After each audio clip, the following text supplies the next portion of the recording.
రాష్ట్ర వ్యాప్తంగా గుంటలు పడ్డ రోడ్లు 361 కోట్లతో మరామతులు ప్రారంభించాం. డోలీ రహిత మన్యం కార్యక్రమంలో భాగంగా గిరిజన గ్రామాలకు రోడ్ల సదుపాయం కల్పిస్తున్నారు. గిరిజన ప్రాంతాల్లో అత్యవసర వైద్యం కోసం ఫీడర్ అంబులెన్స్లు ఏర్పాటు చేశారు. మెగా డిఎస్సి ద్వారా యువతకి 16,347 ఉపాధ్యాయ నియామకాలు, 6,100 పోలీసు ఉద్యోగాల నియామకాలకి చర్యలు చేపట్టారు. ఉచిత ఇసుక సరఫరా వల్ల పేదల మీద ఆర్థిక భారం పడకుండా చూశారు. చెత్త పన్ను, ల్యాండ్ టైటిలింగ్ యాక్ట్ రద్దు చేశారు. మత్స్యకారుల ఉపాధిని దెబ్బతీసి 217, 144 జీవోలు రద్దు చేశాం. దాదాపు 20 ప్రముఖ కంపెనీలు 6,33,568 కోట్లు పెట్టుబడులు పట్టేందుకు ముందుకు వచ్చాయి. తద్వారా 4 లక్షల ఉద్యోగాలు రానున్నాయి. 48 గంటల్లో ధాన్యం కొనుగోళ్లు సొమ్ము రైతు ఖాతాలో జమ చేస్తున్నారు. విత్తనాలు, ఎరువులపై రాయితీలు అందజేస్తున్నాం. 4,500 కోట్లతో 13,000 పంచాయతీల్లో 30,000 పనులకు శ్రీకారం చుట్టారు.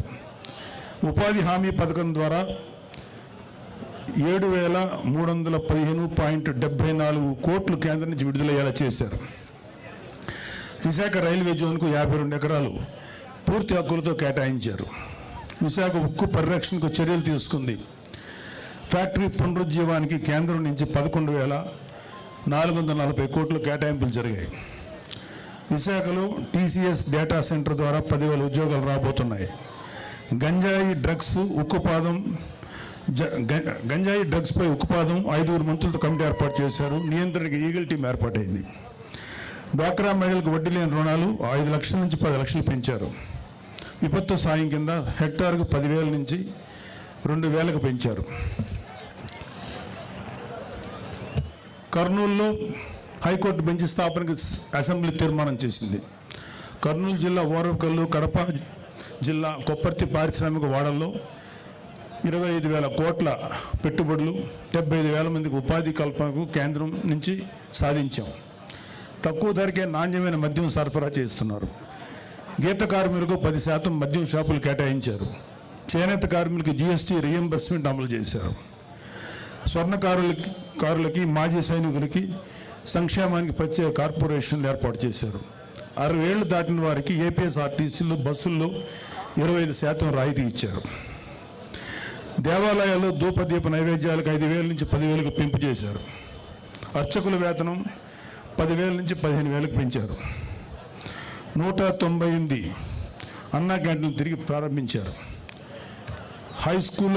స్కూళ్ళల్లో కూడా విద్యార్థులకి డొక్కా సీతమ్మ పథకం కింద మధ్యాహ్న భోజన పథకాన్ని అమలు చేస్తున్నారు. ఇవి కాకుండా ఇంకా చాలా చాలా చాలా చేస్తున్నారు. అయినా సరే కూటమి ప్రభుత్వం ఏమీ చేయట్లేదు అని చెప్పే వాళ్ళకి కళ్ళు మూసుకొని బలవంతంగా నిద్ర నటించేవాడిని మనం ఏం చేయలేం. వైసీపీ ప్రభుత్వం అలాంటిదే. సో ఇందాక నుంచి నేను చేస్తున్నా, స్టేజ్ మీద ఉన్న చాలామంది ఆలోచించారు. మన వాళ్ళందరూ కొంచెం పెద్ద మనిషి తరహాగా, నాకు అంత పెద్ద మనిషి తరహా చేత కాదు. పెద్దిరెడ్డి అక్రమాల గురించి కొంచెం మాట్లాడుకుందాం. అంటే నేను రాయలసీమకి ఎలక్షన్ క్యాంపెయిన్కి ఓన్లీ తిరుపతి వరకే వచ్చాను, ఒకసారి కలికిరి దాకే వచ్చాను.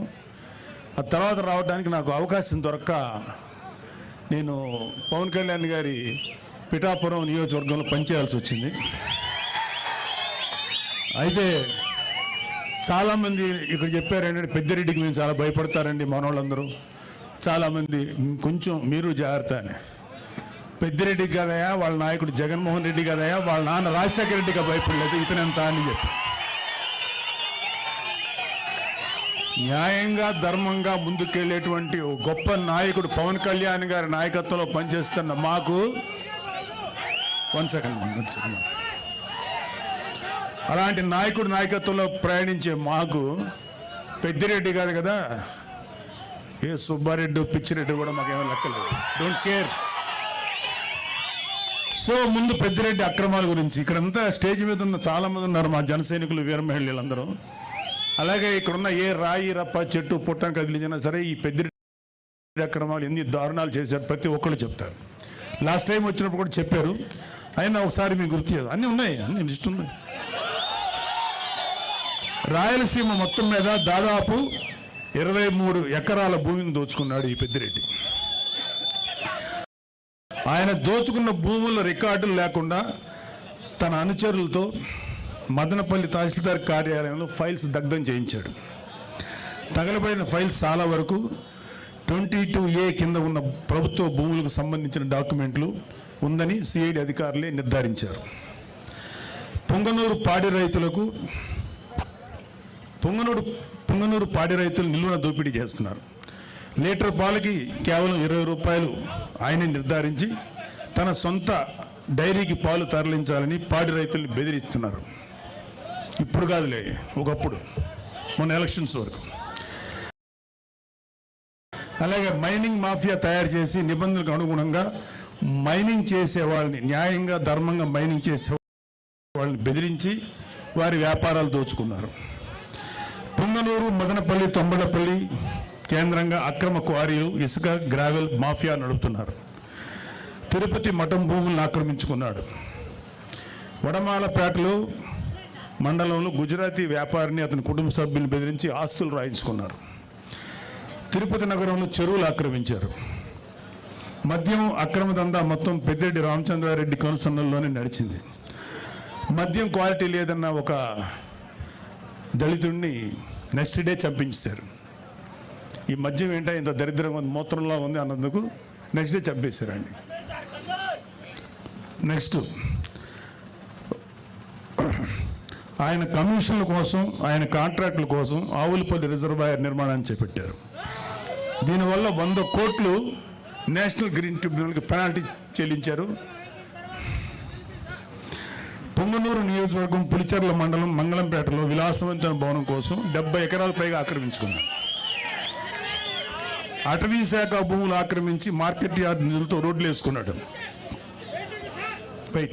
మరొక ఎర్రచందనం అక్రమ రవాణా కోసం అడవుల్లో రోడ్లు వేయించుకున్నారు. అటవీ శాఖ మంత్రి పదవి అడ్డం పెట్టుకుని రాష్ట్ర వ్యాప్తంగా మైనింగ్ ద్వారా ఇసుక, మట్టి, కంకర, గ్రానైట్ తదితర ప్రకృతి సంపదలు దోచుకున్న అడవి దొంగ నువ్వు పెద్దిరెడ్డి రామచంద్రారెడ్డి. 2 లక్షల కోట్ల అక్రమాస్తులు కూడబెట్టాడు. 2 లక్షల కోట్లు లెక్క పెట్టాలంటే ఎంతసేపు పడుతుందో, ఎన్ని రూములు కావాలో అర్థం చేసుకోండి. ఆయన అక్రమాస్తుల విలువ మన రాష్ట్ర బడ్జెట్ 2 లక్షల కోట్లను దాటిపోయింది. మిమ్మల్ని గెలిపించిన అలాగే వైసీపీకి సరే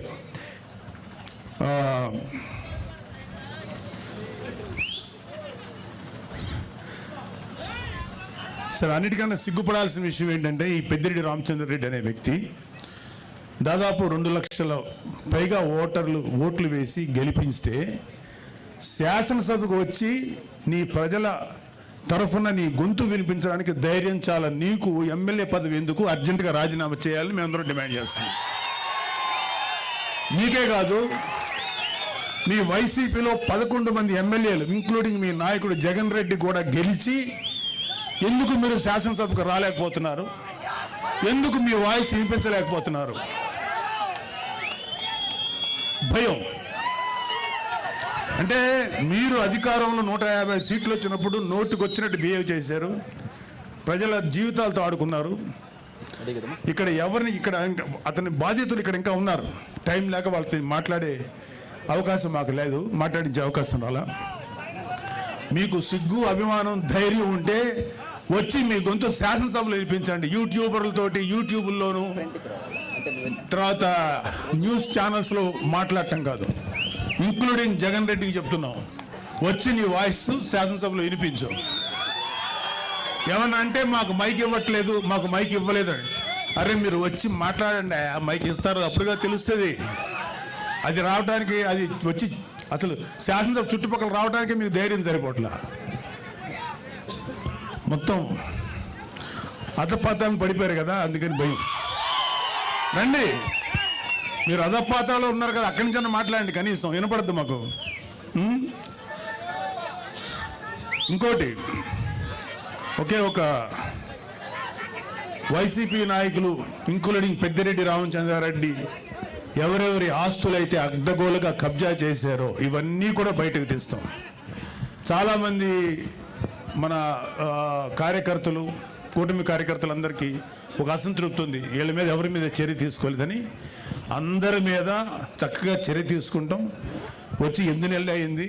ముందు ఈ 8 నెలలు 1 yearలో ప్రజల సంక్షేమం ముఖ్యం, వీళ్ళ మీద పగ తీర్చుకోవడం ముఖ్యం కాదు. అయితే వీళ్ళ యొక్క క్రైమ్ని ముందు చెప్పడం కంటే కూడా ప్రజల వెల్ఫేర్ కోసం ముందు వచ్చాం కాబట్టి ముందు ఆ జాగ్రత్తలు తీసుకుంటున్నాం.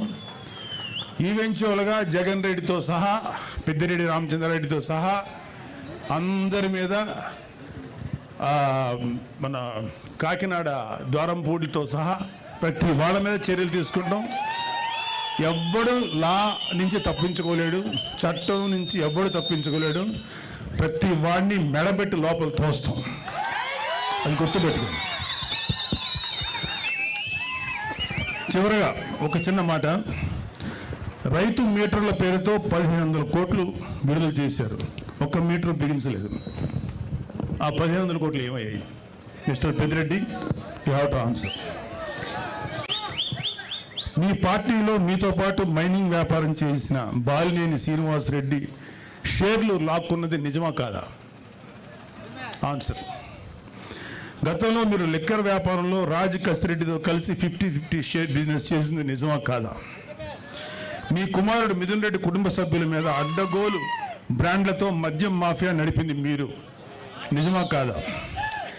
ఎన్నికల సమయంలో ప్రజలను భయభ్రాంతులు గురి చేసి అక్రమంగా గెలిచిన మీరు ఈరోజు నియోజకవర్గం అడుగు పెట్టాలంటే భయపడిపోయే స్థితిలో ఉన్నారు, నిజమా కాదా?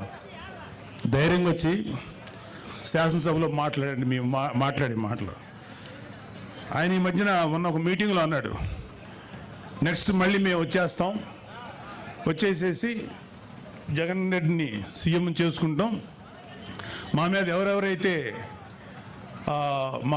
మా మీద దౌర్జన్యం చేశారు వీళ్ళ మీద దౌర్జన్యం చేశామంట, వీళ్ళు చేసిన ఏదో పనులు బయట పెట్టి దాని గురించి మాట్లాడితే దౌర్జన్యంలా ఉంది. ఎవరెవరు చేస్తారో అందరి మీద తిరిగి మేము రిటార్చ్ ఇస్తాం, తిరిగి పగ తెచ్చుకుంటాం అన్నారు. అరే అది రావడానికి ఇంకా 4 సంవత్సరాల 7 నెలలు, ఎలక్షన్ రావడానికి. మళ్ళీ వచ్చే ఎలక్షన్లో మీరు గెలవడానికి ఛాన్స్ లేదు కదా.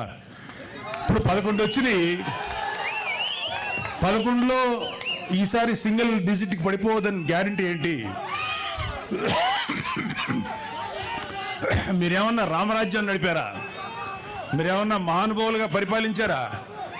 వెయిట్. సో మీరు కళ్ళగంట మానండి. జగన్మోహన్ రెడ్డి చాలా సందర్భాల్లో మీతో మనం మాట్లాడిన మాటలు ఉన్నాయి. ఇక త్వరలోనే జమిలీ ఎలక్షన్స్ వచ్చేస్తాయి, మనం అధికారంలోకి వచ్చేస్తామని. ఇంత ఇల్యూషన్ అంటే ఒక రకమైన మానసిక దీనిలో సైకలాజికల్ సమస్యలతో ఉన్న మీకు ఎప్పుడో 4 సంవత్సరాల 7 నెలలు 3 నెలలు 4 నెలల తర్వాత వచ్చే ఎలక్షన్స్ అప్పుడే వచ్చేస్తాయని చెప్పి జనాలతోటి మైండ్ గేమ్ ఆడుతున్నారు. లేకపోతే మీ కార్యకర్తలను ఉన్న వాళ్ళని సేవ్ చేసుకోవడానికి ప్రయత్నిస్తున్నారు. అరే మీ పార్టీలో ఎంతమంది ఉంటారో ఇంకా తెలియదురా, అందరూ వచ్చేస్తున్నారు, చాలామంది బయటకు వచ్చేసారు. మీరు రైట్ హ్యాండ్ అని పేరు పెట్టిన విజయసాయిరెడ్డి బయటకు వచ్చేసాడు, మిగతా వాళ్ళు రావడం పెద్ద లెక్కేం కాదు. సో 22 లక్షల మంది ప్రజలు 11 మంది ఎమ్మెల్యేలు ఎన్నుకుంటే ఆ 22-25 లక్షల ప్రజల గొంతుకుని శాసనసభలో వినిపించలేని మీరు వచ్చే ఎలక్షన్లో గెలిచి ప్రజలకు ఏదో చేస్తారని చెప్పి భ్రమలో ఎవరు లేరు, గుర్తుపెట్టుకోండి. మీకు అందరికీ కూడా ఇంకొక 1 year 2 years లోపల అందరికీ మీ నేరాలకి మీరు చేసిన అక్రమాలకి ఆన్సర్ చెప్పుకోవాలి. అలాగే కలిగిరి సభలో పెద్దిరెడ్డి రామచంద్రారెడ్డి గారి గురించి అంటే ఈయన మాఫియా గురించి మోడీ గారు ఏమన్నారంటే ఈ మైనింగ్ మాఫియా, ఎర్రచందనం మాఫియా వీళ్ళందరినీ తుంగలోకి తొక్కుతానని చెప్పారు. మోడీ గారు ఇంకా ఏం అనలేదు, మాకేం కాదని అని మీరేం సంతోషపడకండి. మీ నెత్తి మీద కత్తి ఏలాడుతుంది మీతో దారం సపోర్ట్తో, ఆ దారం ఎప్పుడైనా తెగుద్ది, అది మీ నెత్తి మీద గుచ్చుకుంటుంది, గుర్తుపెట్టుకోండి. కాబట్టి ఇది మన వేణుగోపాల్ రెడ్డి గారు మీతో మాట్లాడడానికి ఒక మంచి అవకాశం కల్పించినందుకు చాలా సంతోషం. సో పవన్ కళ్యాణ్ లాంటి నాయకుడి నాయకత్వంలో పనిచేస్తున్నందుకు మా అందరికీ చాలా గర్వంగా ఉంది. ఒక నిజాయితీపరుడైన నాయకుడైన ఆయన ఆధ్వర్యంలో పనిచేయటం నిజంగా మాకు గర్వకారణం. మాకు ఏ పదవుల మీద ఏ అధికారాల మీద ఆశ లేదు. నిజాయితీగా పవన్ కళ్యాణ్ గారి యొక్క ఆశయాల మేరకు మేము పనిచేస్తున్నాం. సో మనందరం కూడా మన భవిష్యత్తు ఇంకా బ్రైట్ చేసుకోవడం కోసం, అద్భుతంగా చేసుకోవడం కోసం పనిచేద్దాం. ఇప్పుడు మీరు చాలా మాటలు విన్నారు, ఎన్ని చెప్పాను నేను. వెల్ఫేర్ కార్యక్రమాలు, ఇంకా చాలా కార్యక్రమాలు ముందుకు వస్తాయి. మన విలేజెస్ రోడ్లు ఎంత పాడైపోయాయో మీ అందరికీ తెలుసు. ఆ రోడ్లు పవన్ కళ్యాణ్ గారు ఎలా బాగు చేస్తున్నారో తెలుసు. ఒక గోకులాలు 400 కూడా నిర్మించలేదు ఒక 5 ఏళ్లలో. వచ్చిన 6 నెలల లోపల దాదాపు 11,000 గోకులాలు, ఇంకో 11,000 గోకులాలు తయారీలు ఉన్నాయి. అసలు పంచాయతీరాజ్ శాఖగా చేశాడు ఆయన పెద్దిరెడ్డి రామచంద్రారెడ్డి. అటవీ శాఖ మినిస్టర్గా చేశారు. పవన్ కళ్యాణ్ గారు చేస్తున్నారు. మీ కంటి ముందు తెలుస్తుంది నిజాయితీగా పనిచేసేవాడి పనితనం ఎలా ఉంటుంది, అడ్డగోలుగా ప్రజల్ని దోచుకు తినేవాడి పనితనం ఎలా ఉంటుందని. అది ఆల్రెడీ చూశారు మీరు. ఇలాంటి పెద్దిరెడ్డి రామచంద్రారెడ్డి లాంటి అక్రమంగా పనిచేసే ఈ యొక్క నాయకుల పరిపాలన, ఇవాళ పవన్ కళ్యాణ్ గారు లాంటి నిజాయితీపరుడి యొక్క పరిపాలన ఎలా ఉంటుందో మీరందరూ కళ్ళతో చూస్తున్నారు. ఇంకా అద్భుతమైనటువంటి పరిపాలన అందిస్తారు ఈ కూటమి ప్రభుత్వం. మన చంద్రబాబు నాయుడు గారి నాయకత్వంలో, మోడీ గారి నేతృత్వంలో, పవన్ కళ్యాణ్ గారు లాంటి వారియర్ సమక్షంలో జనసేన అద్భుతంగా ముందుకు దూసుకెళ్తుంది. కూటమి ప్రభుత్వం మంచి పరిపాలన మీకు అందిస్తుంది. మీరందరూ సుఖ సంతోషాలతో ఉండాలి. రాబోయే 15 సంవత్సరాలు జనసేన, టీడీపీ, బీజేపీ కూటమి పనిచేస్తుంది. వైసీపీ వాళ్ళని ఇంకొక 15-16 సంవత్సరాల పాటు 10 సీట్లకు మించకుండా రాకుండా చూసుకునే బాధ్యత మా అందరి మీద ఉంది. జై జనసేన, జై హింద్. Thank you sir. తర్వాత సార్ అందరూ అట్లా కూర్చోవాలి, ఒక 2 నిమిషాలు కూర్చోవాలి దయించి.